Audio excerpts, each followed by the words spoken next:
There are songs you hear and immediately think, who on earth approved this? Songs that made you cringe, laugh out loud, or just shake your head. And yet somehow, against all odds, they climbed straight to the top of the charts. Today we're looking at 12 cringy songs from the 70s that turned into smash hits. Number 12, My Ding-a-Ling by Chuck Berry. She told me it was my ding-a-ling-a-ling. Chuck Berry gave us Johnny B. Good. He gave us rollover Beethoven and rock and roll music. Songs that helped build the foundation of rock and roll. And then, in 1972, he gave us his only Billboard Hot 100 #1 hit. Not one of those classics. A live novelty song, dripping with double entendre, recorded at a British arts festival. She called it my ding-a-ling-a-ling, oh my. The song wasn't even written by Berry. It was originally composed and recorded by New Orleans producer and bandleader Dave Bartholomew in 1952. Bartholomew's version described a childhood toy, silver bells on a string. Berry first recorded his own take on the song in 1968, calling it My Tambourine, but when he performed it live, he brought something different to it. He turned the audience into part of the act, splitting the crowd down the middle, women on one half, men on the other, and had them sing along to the chorus in a call and response that made the double meaning impossible to ignore. But held on to my ding-a-ling-a-ling, oh. On February 3rd, 1972, Berry performed it live at the Lanchester Arts Festival at the Locarno Ballroom in Coventry, England, on the same bill as Slade, Billy Preston, and Pink Floyd. That recording ended up on his 1972 album The London Chuck Berry Sessions, and Chess Records trimmed it down to just over 4 minutes for single release. Many radio stations refused to play it. Attempted bans followed in several markets, but the public didn't seem to mind. On October 21st, 1972, My Ding-a-Ling knocked Michael Jackson's Ben off the top of the Billboard Hot 100 and stayed there for 2 weeks. It also hit #1 in the UK for 4 weeks, outselling Slade and the Osmonds. Billboard ranked it the number 15 song of 1972. Berry had placed over 25 songs on the charts between 1955 and 1964, but his only #1 single in the United States was this one. Catch me playing with my ding-a-ling-a-ling, oh. Number 11, The Streak by Ray Stevens. Oh, yes, they call him the streak. Best thing. In early 1974, college campuses across America were gripped by a strange craze, streaking. Students were running naked through public spaces, sporting events, supermarkets, lecture halls, and for a few months it became one of the defining social phenomena of the decade. 5 days after Ray Stevens released his song about it, a man named Robert Opel streaked across the stage of the Academy Awards in front of millions of television viewers. Just in the mood to run in the new. Oh, yes, they call him the streak. Ray Stevens was already a veteran of the novelty song. He had charted with Ahab the Arab in 1962 and won a Grammy for Everything is Beautiful in 1970. He was on an airplane from Nashville to Los Angeles when he came across a newspaper item about streaking and started writing immediately. By the time he landed, the outline of the song was there.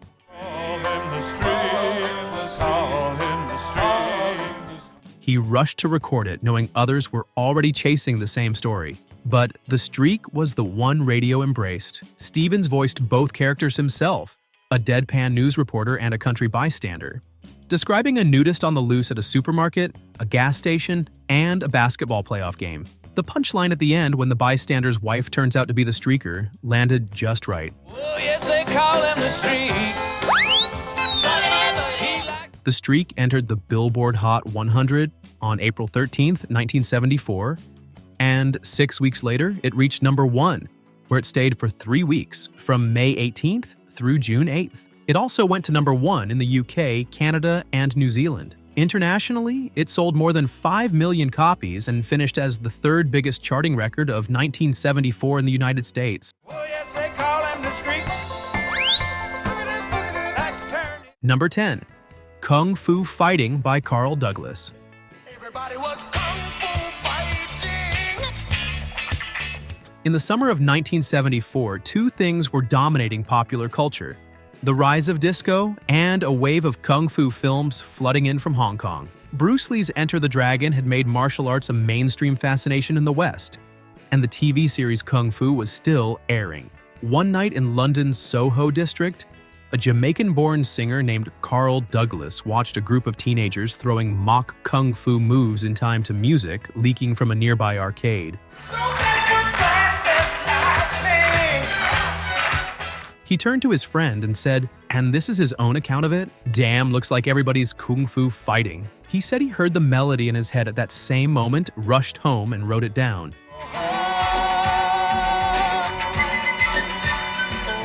Douglas had been working as a session singer in London when he connected with producer Biddu, a British Indian musician who had hired him to record a song called "I Want to Give You My Everything" as the A-side of a new single. They had booked 3 hours of studio time. After spending 2 hours on the A-side and taking a break, there were only about 10 minutes left. Biddu asked Douglas if he had anything they could put on the B-side. Douglas showed him a few sets of lyrics, and Biddu picked the one that would become Kung Fu Fighting. They recorded it in 2 takes. Biddu later said he went overboard with the sound effects, the huzz and haws and the chopping noises, because it was a B-side and he figured nobody would hear it anyway. Then a man named Robin Blanchflower at Pi Records heard the playback and told them to flip it, make Kung Fu Fighting the A-side. The song entered the UK singles chart on August 17, 1974 at number 42. By September 21st, it was number 1, where it held for 3 weeks. Released in the United States, it topped the Billboard Hot 100 on December 7, 1974, where it spent 2 weeks. It went to number 1 in 12 countries and eventually sold 11 million copies worldwide, making it one of the best-selling singles of all time. In the UK, it was the first number 1 single produced by an Asian producer. In the US, it was the first number 1 for a Jamaican-born artist. Everybody was kung fu fighting. Number 9.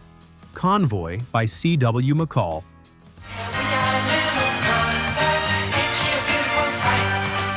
Bill Fries was a $40,000 a year advertising executive at the Bozell and Jacobs Agency in Omaha, Nebraska. In 1973, he wrote a series of television commercials for a bread company called Old Home, centering on a fictional trucker named C.W. McCall and a waitress named Mavis who worked at the Old Home Filler Up and Keep on a Truckin' Cafe in Pisgah, Iowa. The ads won a Clio Award, the advertising industry's highest honor, and people started asking for the music.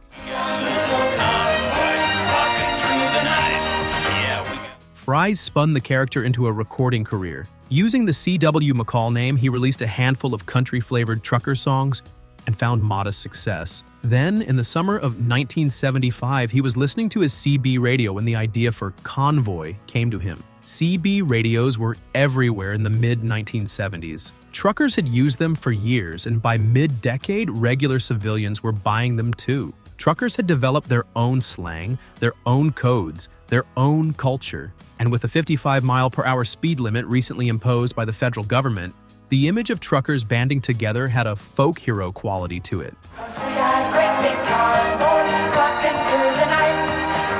Convoy told the story in CB jargon and a spoken-word baritone of a group of truckers, led by Rubber Duck, with Pigpen hauling hogs in the back, forming a massive convoy that grew from 3 trucks to, by the song's end, 1,000-strong crashing toll gates and evading the law from coast to coast. Fries wrote the music with Chip Davis, who would later found the classical pop project Mannheim Steamroller. Davis won Country Music Writer of the Year in 1976 for his work on the song. Convoy debuted on the Billboard Hot Country Singles chart on November 29, 1975, hit number 1 on December 20th, and stayed there for 6 weeks, one of only 3 country songs to accomplish that in the entire decade. It then crossed over to the Hot 100, replacing the Bay City Rollers' Saturday Night at number 1 on January 10, 1976, and also hit number 1 in Canada and number 2 in the UK. The single sold over 2 million copies. A film based on the song, directed by Sam Peckinpah and starring Chris Christopherson and Ali McGraw, came out in 1978. Number 8, Afternoon Delight by Starland Vocal Band. Afternoon delight. In the spring of 1976, Bill Danoff was eating lunch at a restaurant called Clyde's in Georgetown, Washington, D.C. He looked at the menu and spotted a section called Afternoon Delights, featuring items like spiced shrimp and hot brie with almonds. Something about the phrase stuck with him, and he went home and started writing a song around it. Skyrockets in flight.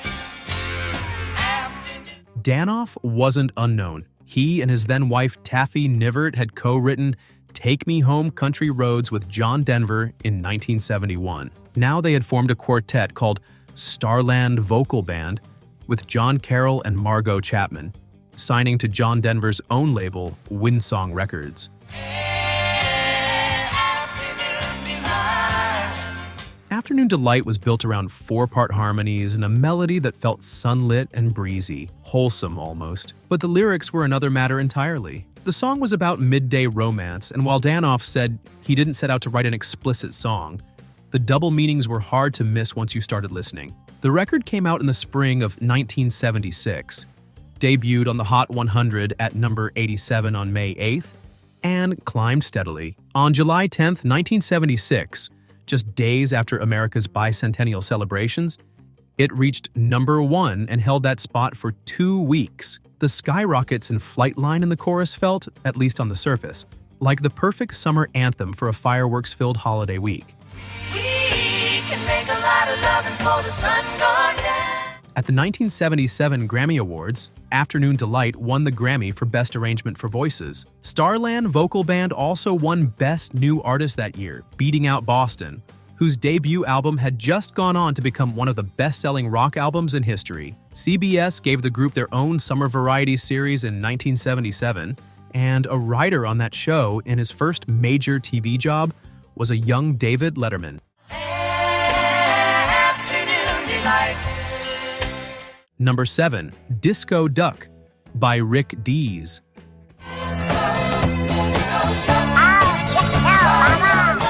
Rick Dees was a disc jockey at WMPSAM in Memphis, Tennessee, when he decided that the disco craze was ripe for parody. He wrote Disco Duck in a single day at his apartment, describing a man who goes to a party and can't stop himself from moving like a duck. He later said it took 3 months to convince anyone to actually record it with him. Look at me. I'm the disco duck.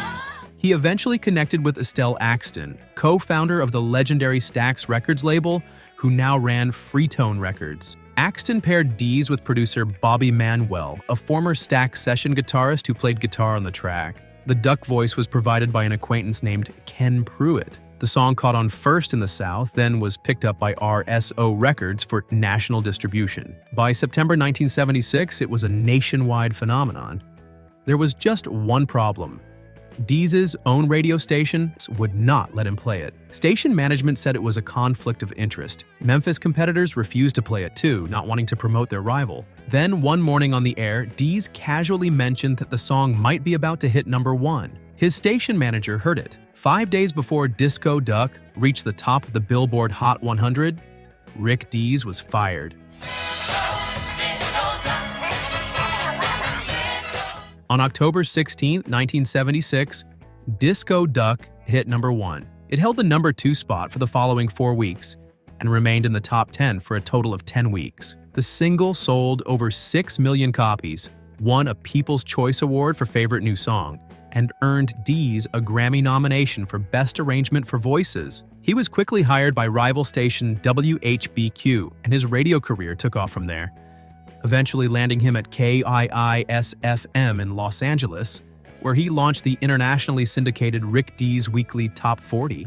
Disco Duck made a brief appearance in Saturday Night Fever, but Dees' manager turned down a spot on the film's soundtrack, which went on to sell 40 million copies, fearing it would compete with the single. It remains one of the great missed opportunities in music business history.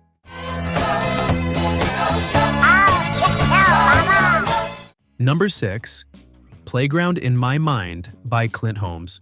My name name is Michael. I got a nickel. I got a nickel. There's something deeply strange about a song featuring a child singing about candy and toys reaching number 2 on the Billboard Hot 100. But that is exactly what happened in 1973 when Clint Holmes released Playground in My Mind and watched it climb. Holmes was born in Bournemouth, England and raised in Farnham, New York. He had been working the nightclub circuit before connecting with songwriters Paul Vance and Lee Pockris, the team behind the 1960 hit Itsy Bitsy Teeny Weeny Yellow Polka Dot Bikini, who wrote Playground in My Mind specifically for him. My name is Michael. I got a nickel. Said I got a nickel. The song opens as a standard adult pop number, with Holmes singing about simpler times and carefree days. Then the chorus arrives, and suddenly a small child's voice takes over, the voice of Philip Vance, the songwriter's 6-year-old son, singing about the joys of play, candy, and imagination.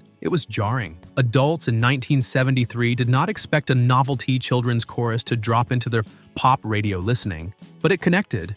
Released on Epic Records, Playground in My Mind entered the Billboard Hot 100 in early 1973 and climbed all the way to number 2, held from the top only by Paul McCartney and Wings' My Love. It spent 21 weeks on the chart in total and was the 27th biggest-selling single of 1973 according to Billboard's year-end rankings. My name is Michael. I got a nickel. I got a nickel. Number 5, A Fifth of Beethoven by Walter Murphy.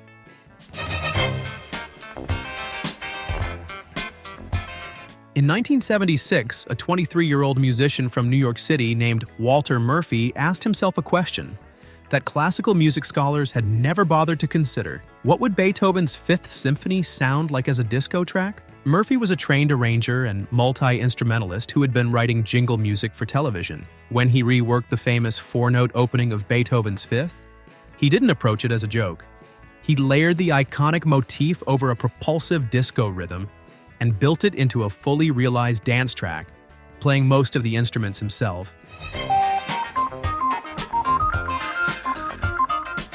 The result was A Fifth of Beethoven, and it did not have an easy path to radio. Murphy shopped it around for months before it was picked up by Private Stock Records, a small New York label. It was released in 1976 and built up gradually through disco club play before breaking onto the mainstream charts. On October 9, 1976, just 1 week before Rick Dees and his Duck took over, A Fifth of Beethoven sat at number 1 on the Billboard Hot 100. It was the song that Disco Duck displaced from the top spot. Murphy's track also went top 10 in Canada and Australia, and was included on the Saturday Night Fever soundtrack, the same album that sold 40 million copies and became one of the defining documents of the disco era.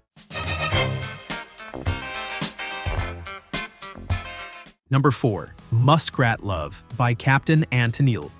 Muskrat Susie, Muskrat Sam. This one needs a moment of setup because Muskrat Love did not originate with Captain and Tennille. The song was written and first recorded by Willis Allen Ramsey in 1972 on his self-titled debut album on Shelter Records, a gentle folk song about 2 muskrats, Muskrat Sam and Muskrat Susie, spending a romantic evening by a river. Then America came along and covered it. The band America, whose A Horse with No Name had gone to number 1 in 1972, released their own version of Muskrat Love in 1973, calling it Muskrat Candlelight on their album Hat Trick. Their version reached number 67 on the Billboard Hot 100. Looks like muskrat love. But it was the Captain and Tennille who turned it into a genuine phenomenon. Daryl Dragon, the Captain, and his wife Toni Tennille had already scored a number 1 hit in 1975 with Love Will Keep Us Together, which became the best-selling single of that year in the United States. They chose Muskrat Love for their 1976 album Song of Joy and produced it with elaborate sound effects, actual muskrat squeaking noises, whiskers and all. Their version reached number 4 on the Billboard Hot 100 in October 1976, and then it was performed live at the White House for Queen Elizabeth II of England and Prince Philip during the Queen's state visit to the United States as part of the American bicentennial celebrations. The Queen's reported reaction to a song about muskrats mating performed for her at a formal state dinner, has been the subject of considerable speculation ever since. Muskrat Susie, Muskrat saying. Number 3. Spiders and Snakes by Jim Stafford. I don't like spiders and snakes, and that ain't what it. Jim Stafford arrived in the early 1970s as a novelty act from Florida, a comedian musician with a gift for physical comedy and storytelling. He had grown up in Winter Haven and moved to Nashville to pursue a music career, sharing an apartment along the way with Kent Lavoie, who would go on to record Me and You and a Dog Named Boo. Spiders and Snakes was co-written by Stafford and David Bellamy, one half of what would later become the Bellamy Brothers, who would have their own run of country hits. The song told the story of a teenage romance that goes sideways when the narrator brings a girl to his favorite outdoor spot and proceeds to horrify her with bugs, snakes, and spiders instead of romance. It was a comedy song built around the contrast between what a teenage boy thinks is exciting and what his date finds absolutely terrifying. I don't like spiders and snakes, and that ain't what it takes. Released in late 1973 on MGM Records, Spiders and Snakes entered the Billboard Hot 100 in early 1974 and climbed to number 3, spending 17 weeks on the chart. It also reached the top 5 on the Adult Contemporary chart. Stafford followed it with a string of similarly styled novelty hits, My Girl Bill, Wildwood Weed, and Your Bulldog Drinks Champagne, and hosted his own television variety special in 1975. He went on to marry comedian Bobby Gentry in 1978, though the marriage lasted only 2 years. For many years after, he performed his own show in Branson, Missouri. I don't like spiders and snakes, and that ain't what it. Number 2. The Night Chicago Died by Paper Lace. Heard my mama cry. I heard her pray the night. British group Paper Lace had a very specific formula in 1974. Dramatic, story-driven pop songs that sounded like they belonged in a Hollywood gangster picture. They had already scored a UK #1 with Billy Don't Be a Hero earlier in 1974. A song about a soldier who dies in battle. They repeated the trick with The Night Chicago Died. Paper Lace was formed in Nottingham, England in 1969. The Night Chicago Died was written by Peter Callender and Mitch Murray, the same songwriting team behind Jerry and the Pacemakers' I Like It and other British invasion hits. When a man named Boom, try to make the time zone. The song portrayed a fictional 1920s era gun battle between Al Capone's gang and the Chicago police, narrated by a boy waiting at home for his father, an officer who may not survive the night. It was packed with cinematic details and a soaring anthemic chorus that felt tailor-made for maximum drama. Historians and geography enthusiasts noted some factual problems. The song referenced the east side of Chicago, where Al Capone's operation was not actually based, and took considerable liberties with the reality of Prohibition-era Chicago. But in the summer of 1974, that didn't slow anyone down. The Night Chicago Died reached #1 on the Billboard Hot 100 on August 10, 1974, where it stayed for 1 week, and #3 in the UK. It was one of the biggest selling singles of the year and turned the Paper Lace into a transatlantic name, even if they never matched it again. Heard my mama cry. I heard her pray the night. Number 1, Timothy by The Boys. Timothy, Joe was.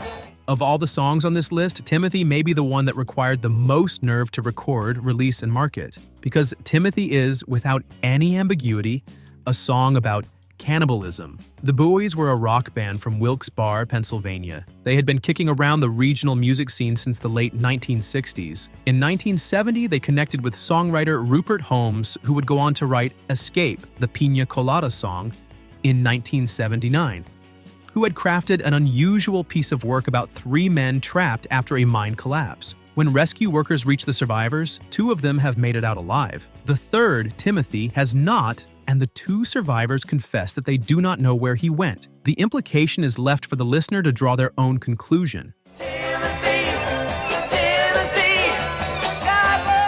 Holmes later acknowledged that he wrote the song this way intentionally, curious whether a song with a taboo subject could get radio play if the subject was never stated outright. He shopped it to several labels, all of whom turned it down. Scepter Records eventually released it in 1971. Here's where it gets interesting. Some radio program directors apparently did not understand the premise and played it anyway. Others understood it perfectly, found it dark enough to be compelling, and played it for that reason. The song entered the Billboard Hot 100 and reached number 17 in the spring of 1971, giving the Bowies their only chart entry. There was no follow-up hit. The song remains a singular oddity. A dark joke wrapped in a straightforward rock arrangement, played straight enough that it slipped through the filters of an era that was already pushing on the edges of what pop music could say. The 1970s had a freedom to them that is hard to fully explain from the outside. Record labels were willing to press almost anything. Radio stations were still working out their own rules. And the listening public, the people who actually went to the store, picked up a 45 and put their money on the counter, turned out to have far more adventurous tastes than anyone gave them credit for. Songs about truckers, streakers, muskrats, and disco ducks didn't just survive. They climbed the charts, sold millions of copies, and in some cases became the defining moment in an artist's entire career. If you enjoyed this one, hit that like button and subscribe so you never miss what's coming next.